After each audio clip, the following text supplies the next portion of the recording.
Let me guess. You've got a dozen browser tabs open for research. You can't bring yourself to close any of them. You've got a few podcast apps and self-development books to keep growing, plus a Notion file called Future Projects. But the actual work is still waiting for the perfect time. Sound familiar? Here's the painful truth. You're not unsuccessful despite being smart. You're stuck because you're smart.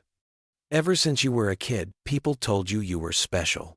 Teachers believed you'd do great things. Tests were easy. Ideas came fast. Everyone said, "You're going places." But somewhere along the way, you grew up and realized that the people who weren't as smart as you are now living the life you once imagined. They've started companies while you're still researching the best business model. They're launching products while you're still perfecting the first email. They're living your dream while you're still polishing your plan, line by line. Your intelligence used to be a doorway to endless possibilities. Now it's a maze with no exit. Every brilliant thought becomes another bar on the cage. Every careful analysis becomes another excuse not to move. But here's the good news. The problem isn't your IQ, it's how you use it. And once you understand why smart people stay stuck, you'll finally know how to start winning for real, for the first time. Chapter 1. The Overthinking Trap. When your brain becomes a maze with no exit. Your brain isn't lazy, it's just too good at its job. Every idea, even something as simple as sending a message, gets dissected, analyzed, and cross-examined. Inside your head is a never-ending board meeting between logic, anxiety, and fear of failure, and everyone's making valid points, so nothing gets done. You think you're preparing carefully, but you're really just writing the script for procrastination. Other people jump in the water and learn to swim. You're still testing the salt level of the ocean. The smarter you are, the more risks you see, and that vision keeps you frozen. Each time you tell yourself, "I just need to think a little more," you're laying another brick that blocks the way out. Until one day, you realize, no one built the maze. You did. Chapter 2. The Perfection Prison. When fear of missing kicks keeps you from kicking at all. You can't stand when a slide is off by 1 pixel or a font looks 1% wrong. You tweak, optimize, and research telling yourself you're making it better. But in truth, you're just spinning around draft number 12. Meanwhile, your bold friend already opened a coffee shop with a plan full of typos, mismatched fonts, and daily mistakes, and somehow he's making money. Sometimes success doesn't need a flawless plan.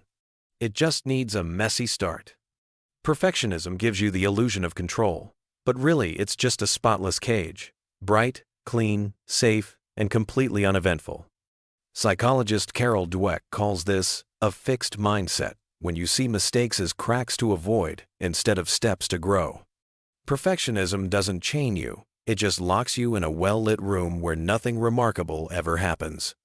And that's exactly what the next chapter digs into. The fixed mindset. How the very intelligence that once gave you confidence can now make you terrified of not being the smart one anymore. Chapter 3. The Fixed Mindset. When you believe intelligence can't change. Have you ever heard that the not-so-bright classmate from high school just started a company, and your first reaction was, "Seriously? Him?" That's the fixed mindset in action. It's not arrogance. It's the quiet belief that smart people stay smart and everyone else can't catch up. From a young age, you were praised for being clever, quick, right. Every compliment planted the idea that if you're not brilliant, you're failing. So you only take on what you know you'll ace and avoid anything that might make you look dumb. Carol Dweck calls this the fixed mindset, the belief that ability is innate. The opposite, the growth mindset, sees mistakes as data and failure as training for the brain. People with it are willing to look stupid so they can get smarter. A fixed mindset is like a rock, solid, shiny, unmoving. A growth mindset is like a seed, small, fragile, but always reaching for more. But the problem goes deeper. When you believe your worth depends on looking smart, you start doing everything to protect that image. You don't learn to understand. You learn to maintain the title of the smart one. You don't act to create value. You act to prove you're still above everyone else. Chapter 4. Motivation Misalignment. When a smart person's ego hijacks success. Smart people aren't arrogant, they're just acutely aware they're different. From a young age, they were treated differently. Teachers trusted them more. Classmates asked for help. Adults praised them. Each compliment became a tiny thread, weaving an invisible robe that whispered, "You're special." And once you're used to being seen as special, there's one thing you fear more than failure itself becoming ordinary. That's the root of the smart person's ego. Not arrogance, but the fear of losing the identity that once earned approval. They don't avoid trying because they're lazy. They avoid trying because they're terrified of looking stupid. When your motivation quietly shifts from wanting to create to wanting to prove, you've already veered off the path to real success. The ego of the intelligent is subtle. It doesn't say, "I'm better than you." It says, "I must always be right." So every decision becomes haunted by, "What will people think?" You choose safety to protect your reputation. Silence instead of initiative. Complexity over clarity because it sounds deeper. And the irony? The very ego that once made you exceptional now slows you down. Chapter 5. The Boredom Barrier. When you quit because you're bored and others pass you by. You start on fire. Everything's fresh, exciting, bursting with ideas. But a few weeks later, that spark fades. You tell yourself, "I just need inspiration again." No. You don't need inspiration. You need discipline to keep going after inspiration runs out. Success isn't built on the days you're excited. It's built on the days you keep going, even when you're not. People who win don't do it because they never get bored. They win because they work through the boredom. Psychologist Angela Duckworth calls this the power of effort squared. Success equals talent times effort squared. Effort is squared because every time you push past boredom, you don't just get better, you get tougher than those who quit. Others don't win because they're smarter. They win because they go one more round. Boredom isn't a sign you're on the wrong path. It's a test to see if you're worthy of the result. Inspiration gets you started. Discipline gets you finished. Chapter 6. Too many goals.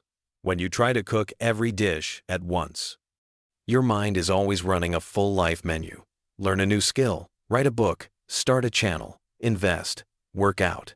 Everything feels important, so you try it all and nothing ever finishes cooking. It's like opening 10 recipe tabs, reading them all, and deciding to cook every dish at once. 5 hours later, the kitchen's a disaster, nothing's edible, and you order takeout. Life works exactly the same. When your energy's spread across too many directions, none of them get hot enough to boil.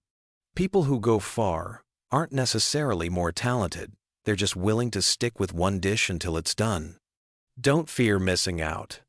You can try everything, just not all at once. Chapter 7. The Social and EQ Gap. When you understand life, but not the people in it.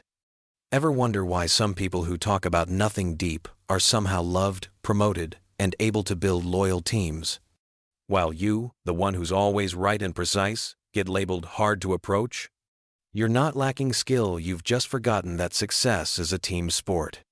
IQ helps you solve problems. EQ helps you convince people your solution is worth following.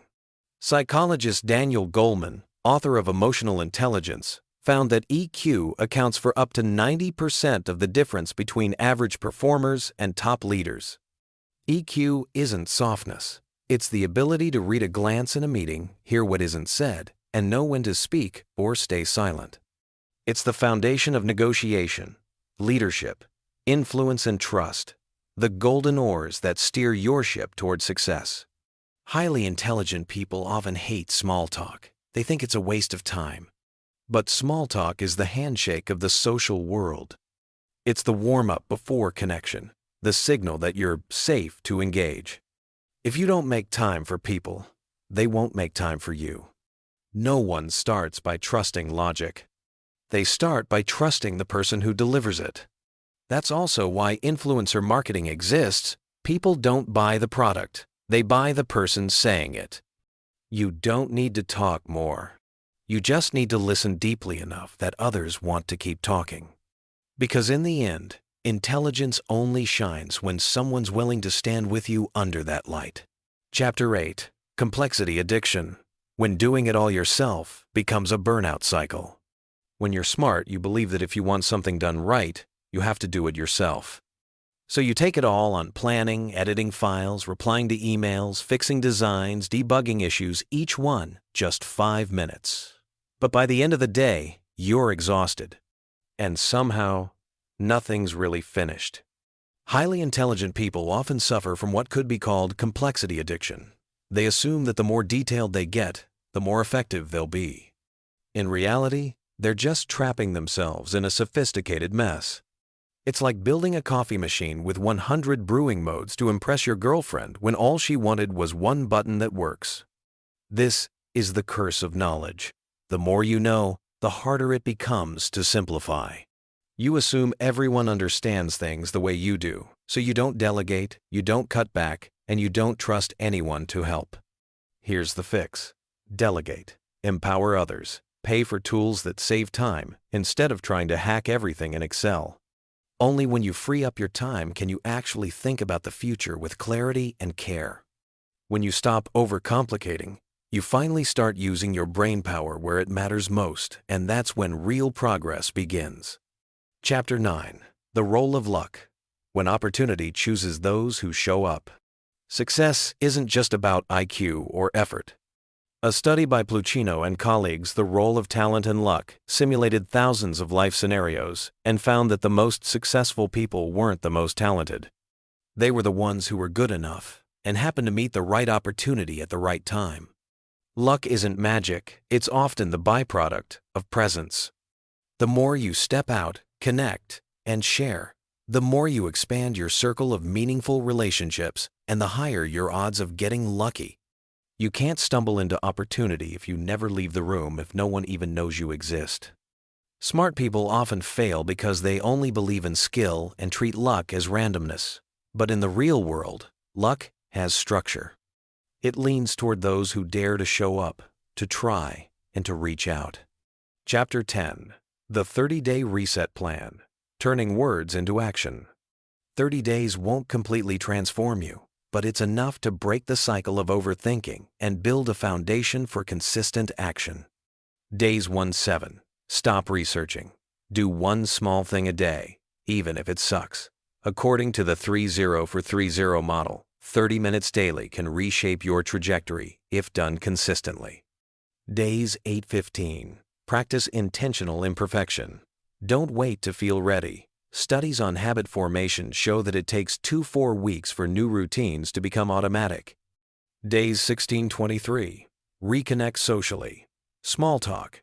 Ask for feedback. You'll discover that a surprising amount of luck and opportunity comes from casual connections. Days 24-30. Simplify your system. Create short checklists. Follow the under 10 minutes optimization rule. Limit your tools to what's essential. Practical takeaways. Open your life plan file, write one line today. Meet 3 people a week for coffee, lunch, or tea. No deep talk required.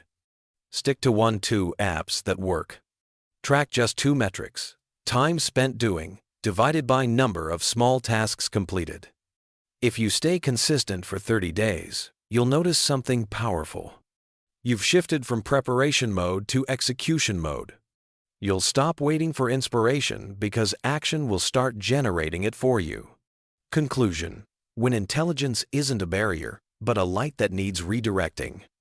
You haven't failed, your intelligence has just been misfiring. You think too far ahead, so you fear mistakes. You aim too high, so nothing ever feels ready. But intelligence isn't the enemy, it just needs a better direction. Success doesn't belong to those who know the most, but to those who act, even before they fully understand. Don't wait for inspiration. Don't wait to feel ready. Progress begins the moment you move. If you saw yourself in this video, hit subscribe to Simple Sam, drop a like, and comment, "I'm starting today." Because here, we learn how to live smarter, lighter, and take real steps forward, one simple day at a time.